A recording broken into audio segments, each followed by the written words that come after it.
Assalamualaikum warahmatullahi wabarakatuh. Kembali lagi di channel Berita Mistis.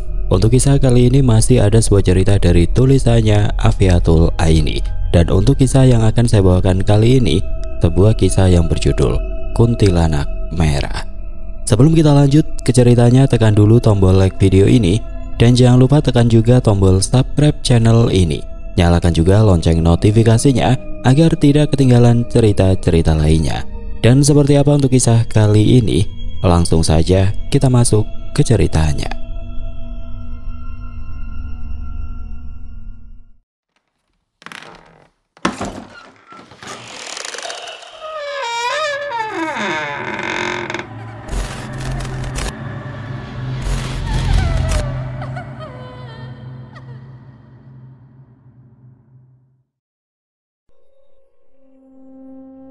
Kenapa lampunya mati lagi, Mas? Aku takut.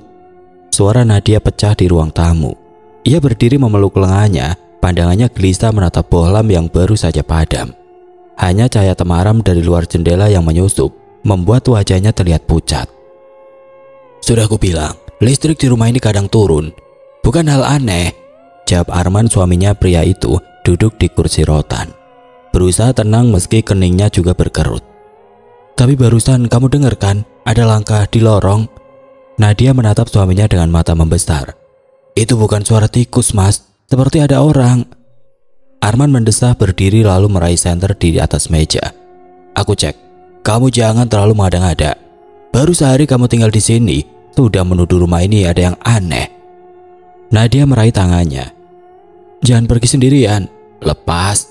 Arman menepis pelan, menyalakan senter, lalu melangkah ke lorong. Cahaya kecil menelusuri dinding mengiris kegelapan. Ruangan itu terasa pengap, bau anyir samar tercium menusuk hidung. Astaga, bau apa ini? Nadia menutup hidung dengan telapak tangan. Arman berhenti, ia juga mencium bau menyengat seperti darah kering. Pandangannya menyapu lantai, tapi tidak ada noda apapun. Mungkin tikus mati, aku suruh orang besok cari. Tikus, bau ini terlalu kuat, Mas. Aku benar-benar tidak nyaman. Dari lantai atas terdengar suara pintu kamar dibuka. Seorang gadis muncul, masih mengenakan kaos tidur. Rambut hitamnya tergerai, wajahnya datar tanpa ekspresi. Ada apa ini ribut-ribut? Tanya gadis itu, suaranya datar dan dingin. Nadia buru-buru menoleh. Kirana, kamu tidak dengar langkah kaki tadi? Jelas sekali. Kirana, gadis berusia 16 tahun itu mengangkat alis tipisnya. Aku tidak dengar apa-apa. Dari tadi aku baca buku di kamar, hanya kalian yang ribut sendiri. Tidak mungkin kamu tidak dengar, potong Nadia cepat. Suaranya jelas banget, keras sekali, seperti ada yang jalan di lorong ini. Arman menepuk bahu istrinya. Sudahlah, anak ini tidak dengar apapun, hentikan bayangan-bayanganmu. Kamu lelah setelah resepsi, tidur saja, besok semua terasa normal. Nadia menelan ludah. Kamu selalu bilang aku berlebihan, Mas. Tapi aku merasakan ada sesuatu di rumah ini. Kirana menatap Nadia lama, matanya dingin nyaris menusuk. Kalau kamu tidak betah, kenapa harus tinggal di sini? Ini rumahku sejak kecil, tidak pernah ada masalah. Nadia tersentak, wajahnya memerah. Aku hanya bilang apa yang aku dengar, kamu tidak usah menyalahkan aku. Sudah, Arman mengangkat tangan. Cukup, tidak usah debat. Kirana, kembali tidur, besok kamu sekolah. Gadis itu menghela nafas lalu berbalik. Namun sebelum menutup pintu kamarnya, ia sempat melirik sudut lorong yang gelap. Pandangannya berhenti lama di sana. Seolah ada sesuatu yang ia lihat, tapi tidak ia katakan. Jam dinding berdetak lambat, lampu akhirnya kembali menyala setelah listrik stabil. Nadia duduk di tepi ranjang, kedua lututnya ditekuk, tubuhnya masih gemetar. Mas, aku tidak mengada-ngada. Aku benar-benar mendengar langkah itu dan bau tadi terlalu nyata untuk diabaikan. Arman membuka kemejanya, menggantungnya di kursi. Aku paham kamu takut, tapi jangan biarkan pikiranmu dikuasai hal-hal seperti itu. Rumah ini sudah lama berdiri, banyak suara kayu, angin, hewan. Jangan langsung berpikir macam-macam. Nadia menatap suaminya dengan mata berair. Tapi kenapa hanya aku yang mendengar? Kamu juga sempat terdiam waktu bau itu muncul. Arman diam, lalu ia menggeleng. Ya, aku juga cium. Tapi itu bisa dijelaskan, bukan hal gaib. Kalau begitu jelaskan, Mas. Apa yang bisa menimbulkan bau seperti itu? Aku rasa. Nadia menutup mulutnya, menahan perasaan mual. Aku rasa ada darah di rumah ini. Arman menepuk bahunya. Sudahlah, kita istirahat. Jangan terus bicara soal ini. Di kamar sebelah Kirana duduk di kursinya. Lampu belajar menyinari wajahnya yang dingin. Ia membuka kembali bukunya, tapi matanya tidak tertuju pada halaman. Ia justru melirik ke arah jendela. Di sana bayangan samar berdiri, rambut panjang terurai menutupi wajah. Gaun merah kusut menjuntai, sosok itu diam menatapnya. Kirana tidak terkejut, tidak berteriak. Ia hanya menutup bukunya perlahan, lalu menarik nafas. Kenapa kamu hanya menatapku? Kenapa tidak bicara? Suaranya lirih, hampir tidak terdengar. Sosok itu tetap diam, tidak bergerak, namun sorot matanya terasa menusuk, penuh dendam. Kirana berbaring menarik selimut. Matanya masih terbuka menatap sosok itu. Ia tidak pernah mengatakan pada siapapun tentang bayangan itu. Bagi Kirana, sosok tersebut bukan ancaman, hanya sebuah tanda bahwa kebenaran belum pernah terungkap. Tengah malam Nadia terbangun. Suara dentuman keras terdengar dari dapur. Ia menepuk bahu Arman. Mas, dengar itu. Arman menggeram, masih setengah tidur. Apalagi? Dengar, ada yang jatuh. Arman bangkit menggerutu lalu turun. Nadia menyusul di belakang menempel erat. Saat tiba di dapur, mereka mendapati semua piring di rak jatuh berantakan. Kaca pecah berserakan di lantai. Astaga! Nadia menjerit. Siapa yang lakukan ini? Arman mengungut pecahan, tangannya gemetar. Mungkin raknya goyah. Jangan bodoh mas, rak itu kuat. Paku-pakunya baru diganti. Ini bukan jatuh sendiri. Ada yang sengaja. Saat itu pintu dapur berderi terbuka dengan sendirinya. Udara dingin menyusup masuk, bau anyir kembali menyeruak. Nadia menutup mulutnya, tubuhnya bergetar. Mas, ada sesuatu di sini. Aku tidak mau tinggal di rumah ini. Arman meraih baunya keras. Diam, jangan bicara sembarangan. Namun matanya sendiri memancarkan rasa takut yang tidak bisa ia sembunyikan. Dari lantai atas Kirana berdiri di tangga, menatap mereka berdua dari kegelapan. Apalagi sekarang? Tanyanya dengan suara datar. Nadia menoleh, wajahnya pucat. Kamu tidak lihat, piring-piring ini jatuh sendiri, pintu itu terbuka sendiri. Kirana menatap piring pecah, lalu pintu yang terbuka. Ia hanya mengangkat bahu. Kalau kalian takut, jangan tinggal di sini. Aku tidak peduli. Kirana, jangan bicara begitu. Hormat pada mamamu. Kirana menatap ayahnya tajam. Mamaku? Bibirnya melengkung sinis. Ibu kandungku bahkan belum 100 hari dikubur, dan sekarang aku harus hormat pada orang asing ini. Wajah Nadia memucat tersinggung. Aku tidak ingin menggantikan siapapun. Aku hanya ingin menjadi bagian keluarga ini. Kirana tersenyum miring. Keluarga? Kamu tidak tahu apapun tentang keluarga ini.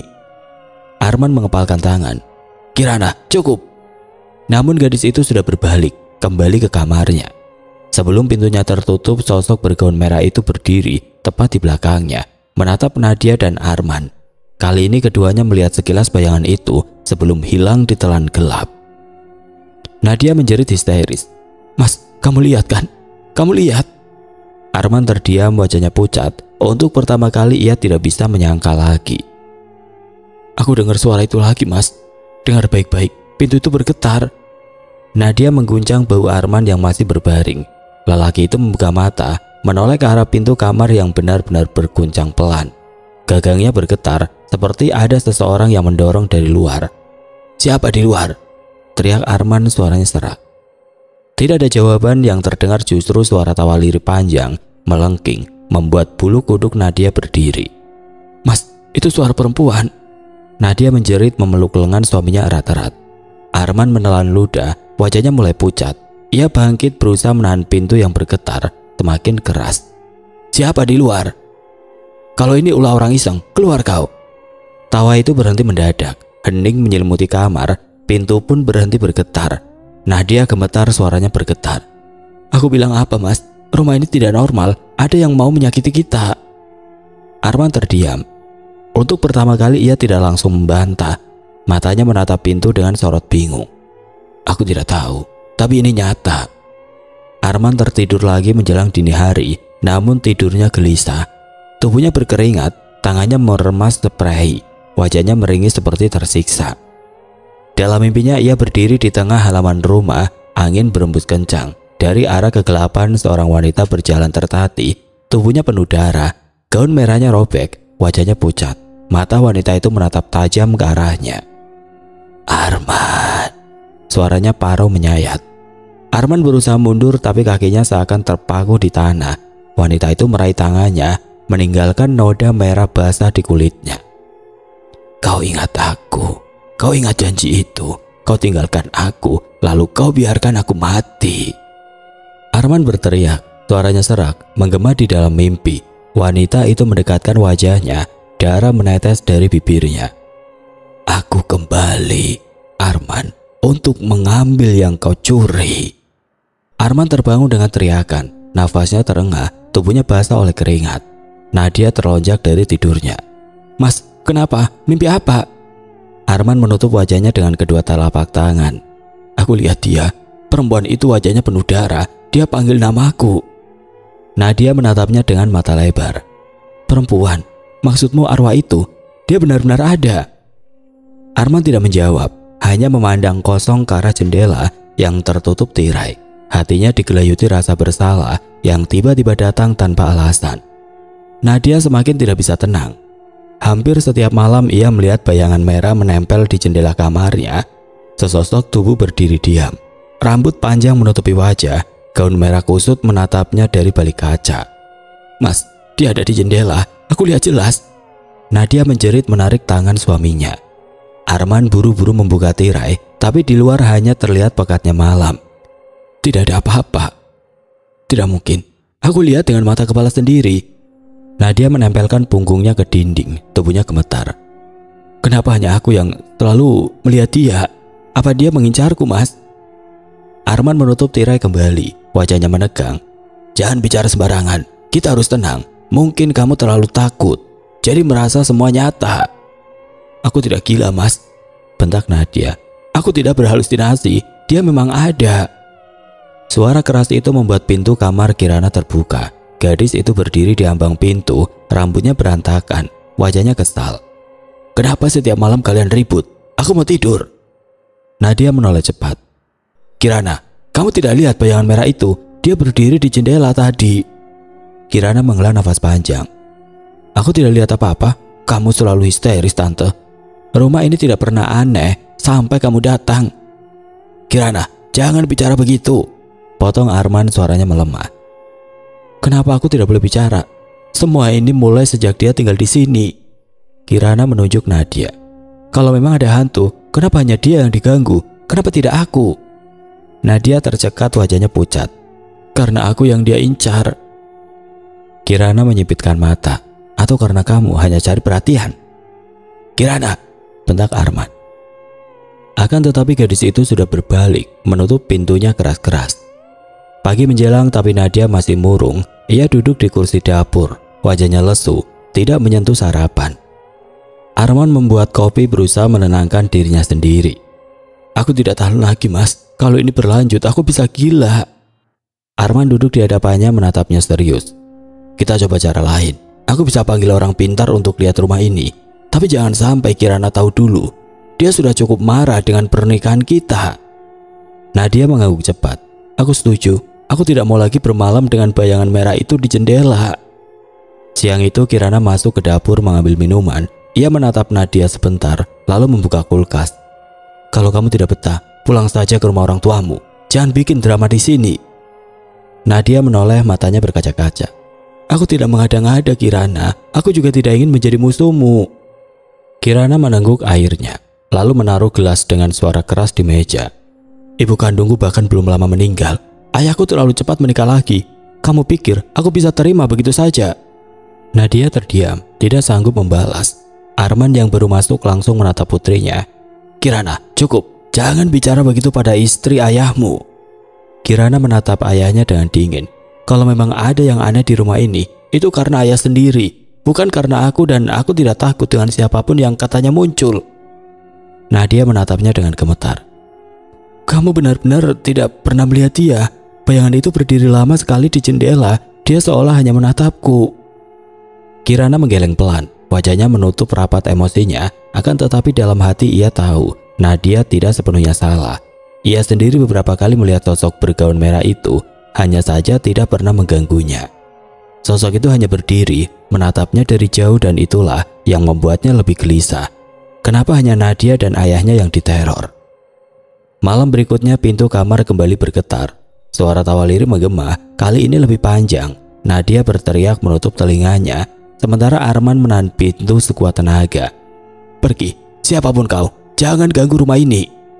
Namun pintu justru terbuka sedikit, membuat cahaya lampu kamar memantul ke lorong. Bayangan merah melintas tepat di depan pintu, lalu lenyap. Nadia jatuh terduduk, wajahnya pucat pasi. "Mas, dia ada di sini. Aku tidak tahan lagi. Tolong, lakukan sesuatu." "Aku dengar suara dari dapur." Suara Nadia terdengar panik. Tangannya mencengkeram lengan Arman yang baru saja terbangun. Arman mengerjap, matanya masih berat. "Suara apa lagi?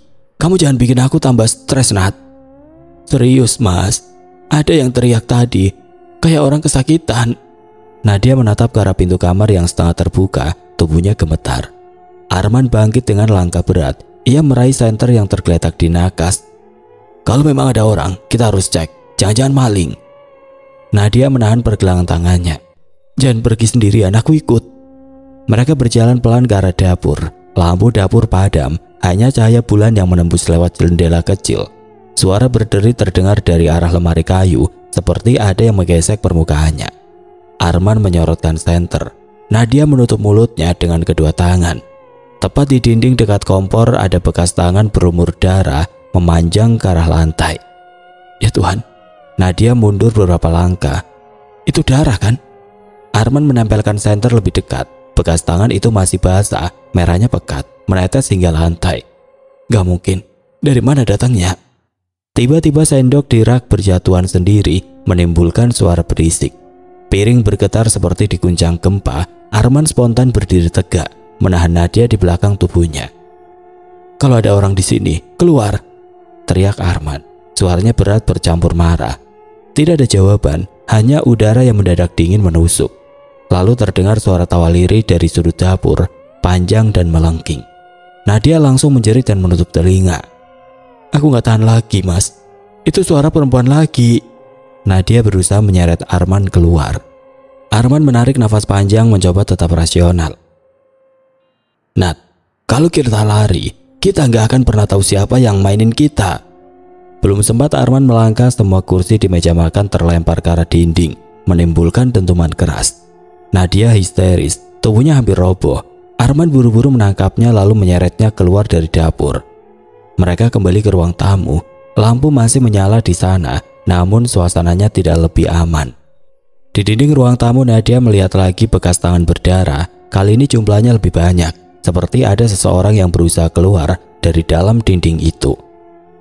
"Kenapa di sini juga ada?" Nadia menjerit.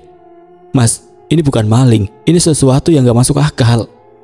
Arman mendesah berat, jantungnya berdetak cepat. "Aku juga lihat. Tapi tenang dulu, kita harus kuat." Nadia menangis, suaranya parau. "Kenapa dia ngikutin aku terus? Aku yang dilihat, aku yang diteror." Arman memegang kedua pundaknya. "Kamu yakin dia cuma ngincer kamu? Jangan-jangan kita berdua?" "Bukan, Mas. Aku selalu lihat bayangan merah itu di jendela kamar. Hanya aku yang lihat. Dia maunya aku." Nadia menutup wajahnya. Arman terdiam, tidak tahu harus menjawab apa. Kepalanya penuh pertanyaan, namun rasa takutnya mulai menelan logika. Pagi itu Kirana masuk ke kamar Nadia tanpa mengetuk. Nadia yang sedang duduk di tepi ranjang langsung menoleh. Matanya sembab karena semalaman tidak tidur. "Kamu kenapa lagi?" tanya Kirana nadanya ketus. "Mukamu kayak orang habis digebukin." Nadia menunduk. "Kamu gak dengar suara teriakan dari dapur tadi malam?" Kirana mengerutkan kening. "Gak ada suara-suara apa-apa. Aku tidur nyenyak. Kamu jangan suka halu, Tan." "Aku gak halu. Bekas tangannya masih ada di dinding. Kamu bisa lihat sendiri." Nadia mencoba berdiri. Kirana menghela nafas panjang lalu melangkah keluar. Nadia mengikutinya dengan cepat. Mereka sampai ke dapur, tapi dinding yang tadi penuh bercak darah kini bersih. Tidak ada noda, tidak ada jejak. "Apa yang kamu lihat?" "Dindingnya bersih kok." Nadia terdiam, ia memandang ke arah Arman yang baru saja masuk. "Mas, tadi malam kita lihat sendiri kan?" Arman menatap kosong.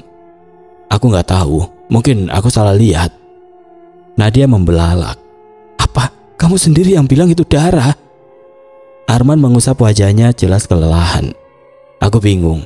Jangan bikin keadaan tambah kacau. Kirana menyilangkan tangan. Lihat tante, semua ini cuma ada di kepalamu. Kamu butuh tidur cukup. Jangan bikin semua orang jadi resah. Nadia ingin membantah tapi tenggorokannya tercekat. Ia melangkah mundur, lalu kembali ke kamarnya, menutup pintu keras-keras. Kirana memutar bola matanya. Dia itu makin aneh. Jangan-jangan stres berat. Arman tidak menjawab. Ia masih terbayang jelas suara tawa lirih dan kursi-kursi yang berterbangan.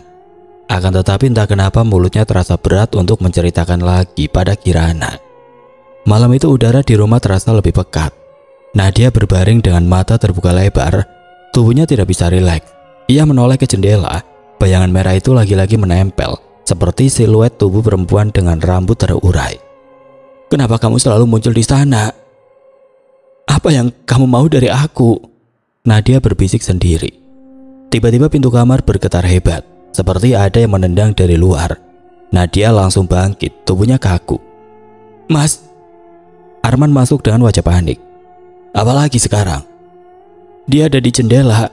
Nadia menunjuk, namun saat Arman menoleh, jendela itu kosong. Tidak ada apa-apa. Arman menatap Nadia lekat-lekat. Aku gak lihat apa-apa. Nadia terisak. Kamu gak percaya sama aku? Kamu pikir aku gila? Arman menunduk mencoba menenangkan. Bukan begitu, aku cuma capek, Nat. Semua ini kayak gak ada ujungnya. Saat itu juga terdengar suara tawa perempuan lagi, lebih jelas dari sebelumnya, seperti berada tepat di dalam kamar. Nadia menjerit kencang. Arman spontan memeluknya. Suara itu berhenti tiba-tiba, meninggalkan keheningan mencekam. Tiba-tiba pintu kamar Kirana terbuka keras. Kirana berdiri di ambang pintu, matanya kosong, wajahnya pucat. Kalian ribut terus, aku gak bisa tidur.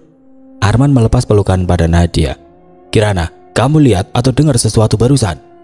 Kirana tidak menjawab. Ia berjalan masuk pelan lalu berhenti di depan meja rias. Ia menatap cermin besar di sana dengan tatapan kosong, seolah tidak sadar diri. Kirana, panggil Arman. Tidak ada respon. Kirana terus menatap pantulan dirinya, tubuhnya kaku. Nadia berdiri ketakutan di sudut kamar. Kenapa dia begitu, Mas? Arman melangkah hati-hati menepuk pundak Kirana. Kirana tiba-tiba tersenyum kecil. Dia ada di belakangku. Arman tertegun. Apa? Nadia memandang ke arah cermin dan saat itu ia melihat jelas sosok perempuan berbaju merah dengan wajah penuh darah berdiri tepat di belakang Kirana. Rambutnya panjang menutupi sebagian wajah. Matanya hitam pekat menatap lurus ke arah Nadia. Mas! Nadia menjerit histeris, tubuhnya lemas. Arman menoleh ke arah cermin, tapi pantulan itu hanya menunjukkan Kirana seorang diri. Ia menoleh ke Nadia. Nat, tenang. Dia di sana, di belakang Kirana. Nadia menutup mata dengan kedua tangannya. Kirana menoleh ke Nadia dengan tatapan tajam. Berisik banget kamu. Aku pengen seret kamu keluar dari sini biar tenang. Nadanya dingin tidak seperti biasanya. Arman panik. Kirana, jangan ngomong begitu. Kirana menatap ke arah Nadia. Senyumnya tipis. Nadia mundur ke dinding ketakutan sampai tubuhnya gemetar hebat. Sosok merah itu masih berdiri di belakang Kirana, tidak bergerak, hanya menatap lurus pada Nadia. Nadia. Suara itu terdengar parau penuh kebencian. Nadia langsung membeku, tubuhnya kaku. Suara itu jelas sekali menyebut namanya. Tidak ada lagi keraguan. Kuntilanak merah itu benar-benar tahu siapa dirinya. Aku dengar namaku. Nadia tercekat, suaranya nyaris tidak keluar. Mas, dia nyebut namaku. Arman menelan ludah, wajahnya pucat, keringat dingin menetes di pelipisnya. Diam dulu, Nat. Nadia menoleh, matanya membelalak. Kenapa dia tahu namaku? Suara tawa panjang menggema di seluruh ruangan, menembus telinga mereka. Kirana yang masih berdiri kaku di depan meja rias ikut tersentak, wajahnya berubah pucat pasi. Siapa yang ketawa barusan? Arman akhirnya mengangkat tangan, menutupi wajahnya sebentar. Aku harus jujur sekarang. Nadia menatapnya dengan panik. Jujur apa? Arman menarik nafas panjang, suaranya serak. Itu bukan sembarang hantu. Itu istriku yang pertama, ibu kandung Kirana. Kirana langsung menoleh cepat. Apa? Matanya berkaca-kaca. Kamu bercanda kan, Pak? Nadia mundur selangkah, wajahnya seakan tersambar petir. Kamu bilang apa tadi? Itu istri pertamamu? Arman menutup mata, tangannya gemetar. Aku gak bisa sembunyi lagi. Semua ini karena aku dan kamu, Nat. Nadia menggeleng cepat. Jangan libatkan aku, Mas. Kirana berteriak, suaranya pecah. Pak, jelasin sekarang, jangan bikin aku gila. Arman menatap mereka bergantian, lalu mulai bicara dengan nada berat. Dulu waktu istriku sakit parah di rumah sakit, aku udah gak sanggup. Biaya mahal, dia terus menjerit kesakitan. Aku sengaja gak nolong dia. Nadia menutup mulutnya, wajahnya penuh teror. Mas, jangan sebut-sebut aku. Kamu sendiri yang bilang itu keputusan terbaik. Kirana terengah-engah. Apa maksud kalian? Air mata Nadia jatuh. Aku yang dampingi Mas Arman waktu itu. Aku bilang biarin aja dia pergi supaya kami bisa hidup bareng. Kirana terduduk lemas menutupi wajahnya. Kalian tega banget. Jadi selama ini ibu mati bukan karena sakitnya, tapi karena kalian biarin dia sekarat.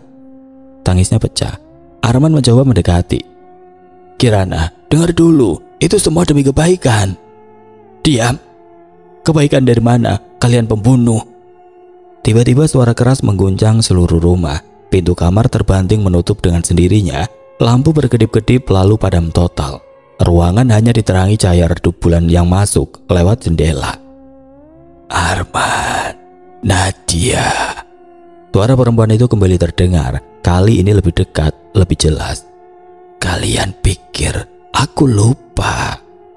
Nadia berteriak histeris. Aku gak kuat lagi, Mas. Dia mau bunuh aku.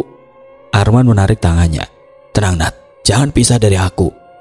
Suara langkah berat terdengar mendekat. Lalu benda-benda di kamar terlempar sendiri. Lemari bergetar.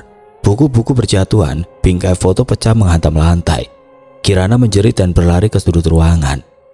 Dari arah pintu muncul sosok perempuan itu. Rambut panjangnya menjuntai. Bajunya merah berlumur darah. Matanya kosong tapi penuh kebencian. Tubuhnya bergerak pelan namun setiap langkahnya membuat lantai berderit keras. Nadia langsung jatuh terduduk. Jangan dekati aku, jangan. Sosok itu menoleh menatap Arman. Kamu janji jagain aku, tapi kamu yang paling cepat nyerah. Suaranya retak, seperti bercampur tangisan. Kamu buang aku seperti sampah. Arman gemetar, wajahnya menegang. Aku salah. Kirana berdiri gemetar. Ibu, aku anakmu, Bu. Jangan ganggu aku. Sosok itu berhenti tepat di depan Kirana. Ia menunduk, menatap wajah anaknya dengan tatapan sendu. Namun sesaat kemudian mulutnya terbuka lebar. Darah menetes dari gigi-giginya yang hitam. Kirana langsung menjerit ketakutan, menutupi wajahnya. Nadia berusaha merangkak ke arah pintu, tapi tiba-tiba tubuhnya terhempas sendiri. Terbanting ke dinding, ia menjerit kesakitan. Aduh, tolong, jangan sakiti aku. Arman buru-buru mendekat, tapi tubuhnya juga terdorong mundur seperti ditampar angin kencang. Suara tawa itu kembali menggema. Kalian pikir bisa tenang setelah buang aku? Aku akan buat kalian menyesal. Kirana menangis terseduh. Ibu, hentikan. Aku gak salah apa-apa. Sosok itu menoleh ke arah Nadia. Kamu perampas. Kamu yang paling aku benci. Nadia menangis, wajahnya pucat pasi. Aku cuma sayang sama Arman. Aku gak bermaksud. Pembohong. Jerit sosok itu, suaranya menggema. Tiba-tiba meja kecil terangkat dan terlempar ke arah Nadia. Nadia menjerit. Tubuhnya meringkuk, berusaha melindungi kepala. Arman bangkit berteriak keras. Sudah. Kau mau balas dendam? Balas padaku. Jangan sentuh Nadia. Sosok itu menatap Arman tajam. Kamu juga salah. Kamu lebih dulu mengkhianati janji. Kirana maju beberapa langkah meski tubuhnya gemetar. Kalau mau salahin, salahkan mereka berdua. Aku gak tahu apa-apa. Nadanya penuh amarah. Nadia menoleh kaget. Kirana, kamu tega banget. Aku muak sama kalian. Kirana berteriak histeris. Kalian bunuh ibuku demi kebahagiaan sendiri. Arman mencoba meraih Kirana. Ran, jangan ngomong begitu. Kirana mendorong tangannya. Aku benci kalian. Sosok perempuan itu tiba-tiba menghilang. Lalu terdengar suara langkah dari arah dapur. Panci-panci berjatuhan, pintu lemari terbuka dan menutup sendiri. Rumah seakan hidup, berubah jadi mimpi buruk. Arman menarik Nadia ke pelukannya. Kita harus pergi dari rumah ini. Dia nggak akan biarkan kita hidup tenang. Nadia mengangguk sambil menangis. Aku nggak sanggup lagi, Mas. Aku takut. Kirana berdiri kaku menatap mereka dengan mata penuh benci. Pergi saja kalian. Jangan pernah bawa aku. Aku nggak butuh kalian. Ran. Arman terdiam, hatinya tercapik. Dari arah dapur suara perempuan itu kembali terdengar, kali ini lebih marah. Kalian gak akan bisa lari. Aku akan selalu ikut. Suara itu bergema sampai ke seluruh rumah, membuat bulu kuduk mereka berdiri. Nadia berteriak. Arman mencoba menyeretnya ke pintu depan, tapi gagangnya bergetar hebat. Seakan ada yang menahan dari luar. Rumah itu seakan berubah jadi penjara. Mereka tidak bisa lari, hanya menunggu teror berikutnya. Ayah. Suara Kirana terdengar berbeda. Parau seperti bukan suara dia. Kepalanya menunduk, rambutnya menutupi wajah. Bahunya berguncang kecil lalu tubuhnya menegak kaku. Arman melangkah mundur. Kirana.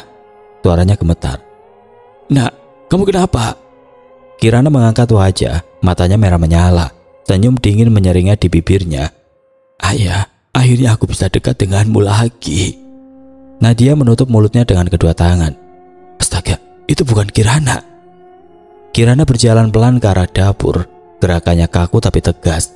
Dari sana ia meraih sebuah pisau besar yang tergantung di dinding. Pisau itu berkilat tertimpa cahaya lampu yang berkedip. Jangan sentuh apapun, Ran. Arman berteriak, suaranya pecah. Kirana menoleh, matanya menatap lurus ke arah mereka. Kalian berdua sudah bunuh aku. Sekarang giliran kalian. Nadia mundur sambil berpegangan pada Arman. Mas, dia kerasukan. Itu istrimu. Dia ada di dalam tubuh anakmu. Arman menelan ludah, tubuhnya gemetar. Astaga, ini balasan atas semua yang pernah aku lakukan. Tiba-tiba Kirana berlari cepat, pisaunya terangkat tinggi. Arman spontan menarik Nadia. Mereka berdua terjatuh ke lantai ruang tamu. Pisau itu menancap keras ke lantai kayu, hanya beberapa sentimeter dari kaki Nadia. Nadia menjerit histeris. Dia mau bunuh aku. Arman berusaha bangkit. Kirana, hentikan, itu ayahmu. Kirana tertawa, suara tawanya bukan lagi miliknya. Ayah, kau sudah bukan ayahku. Kau pembunuh. Kau biarkan ibuku mati perlahan. Nadia menatap ke arah Arman dengan panik. Dia tahu. Dia ingat semuanya. Arman mencoba mendekat. Kirana, ayah minta maaf. Ayah salah. Tolong sadar. Kirana mengangkat pisau lagi, matanya melotot penuh kebencian. Jangan panggil aku. Aku bukan Kirana. Aku kembali untuk menyelesaikan yang belum selesai. Dia mengayunkan pisau dengan keras. Arman menunduk cepat. Pisau itu hampir mengenai lehernya. Nadia menjerit sambil menutup wajah. Arman mendorong tubuh Kirana ke belakang. Tapi entah dari mana tenaga itu datang, Kirana justru mendorongnya balik hingga ia terbanting ke dinding. Arman meringis kesakitan. Nadia merangkak mendekat. Mas, bangun. Kirana berjalan perlahan mendekati Nadia. Pisaunya meneteskan darah dari ujung karena menggores lengannya sendiri tanpa rasa sakit. Matanya menatap kosong. Kamu perempuan murahan. Kamu rebut semua yang jadi milikku. Kamu yang paling pantas mati duluan. Nadia mundur, air matanya jatuh deras. Aku salah. Jangan bunuh aku. Aku gak kuat. Kirana mengangkat pisau tinggi-tinggi. Nadia menjerit sekencang-kencangnya. Tolong. Arman dengan sisa tenaga menubruk tubuh Kirana dari samping. Pisau itu jatuh ke lantai, menimbulkan suara nyaring. Mereka bergumul. Arman berusaha menahan tangan Kirana, namun kekuatan yang keluar dari tubuh gadis itu jauh lebih besar dari biasanya. Lepaskan aku, teriak Kirana dengan suara ganda, seperti dua orang berbicara bersamaan. Kirana, sadar nak, ini ayah. Arman berteriak, matanya memerah menahan tangis. Nadia berlari mengambil pisau yang jatuh, lalu melemparnya jauh ke arah dapur. Jangan kasih dia pegang itu lagi. Akan tetapi tiba-tiba seisi rumah bergetar.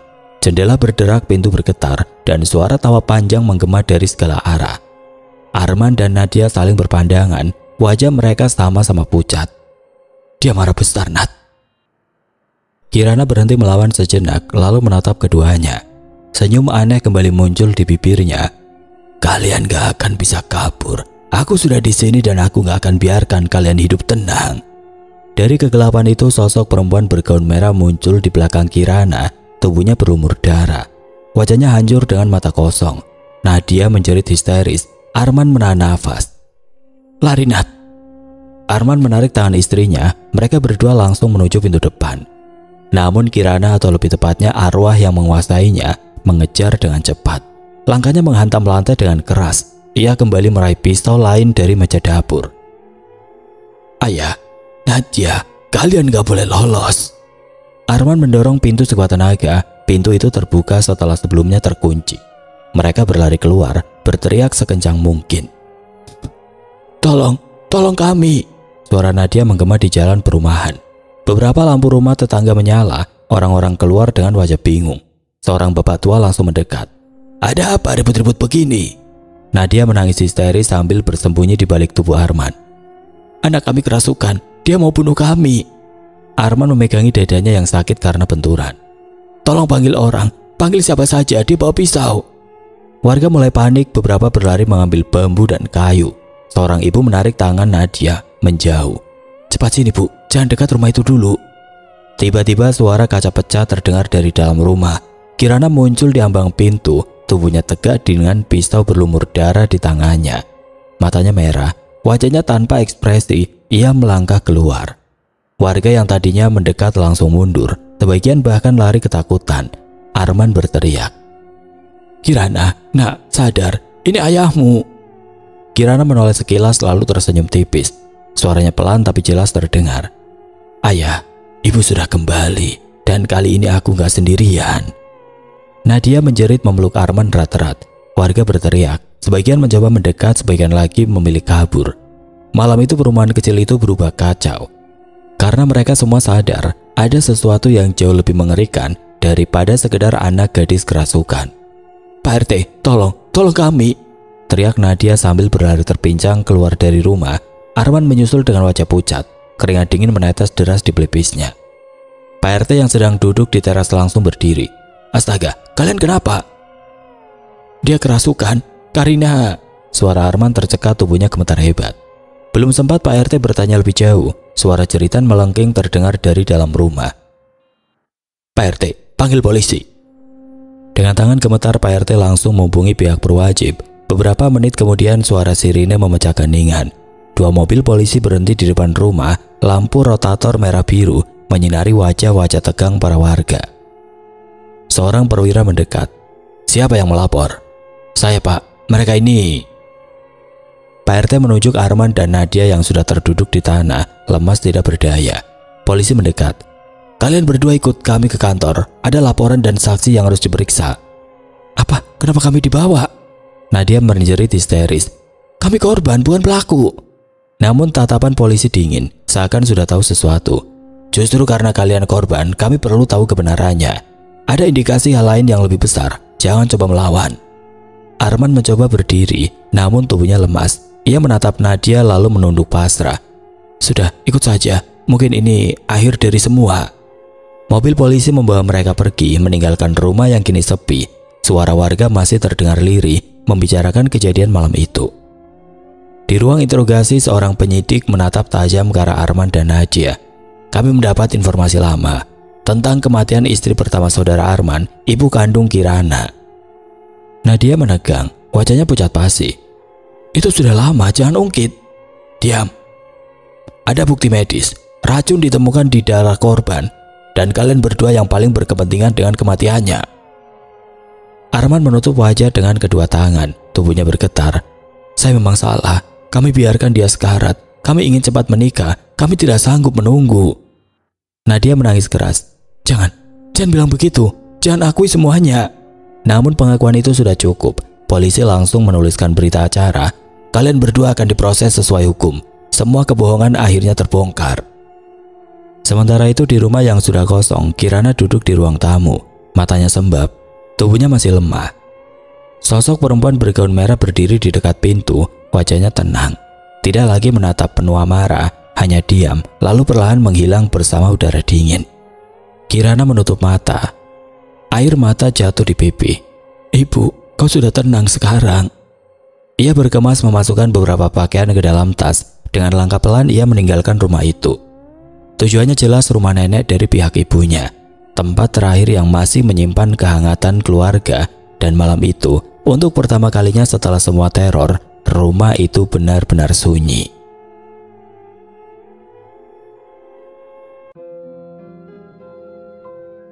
Oke teman-teman, sekian untuk kisah kali ini. Bagaimana menurut kalian tentang kisah ini? Tulis komentar kalian di kolom komentar. Dan buat teman-teman yang baru bergabung, jangan lupa untuk like, komen, share, serta subscribe channel ini. Dan nantikan kisah-kisah horor berikutnya tetap di channel Berita Mistis. Wassalamualaikum warahmatullahi wabarakatuh.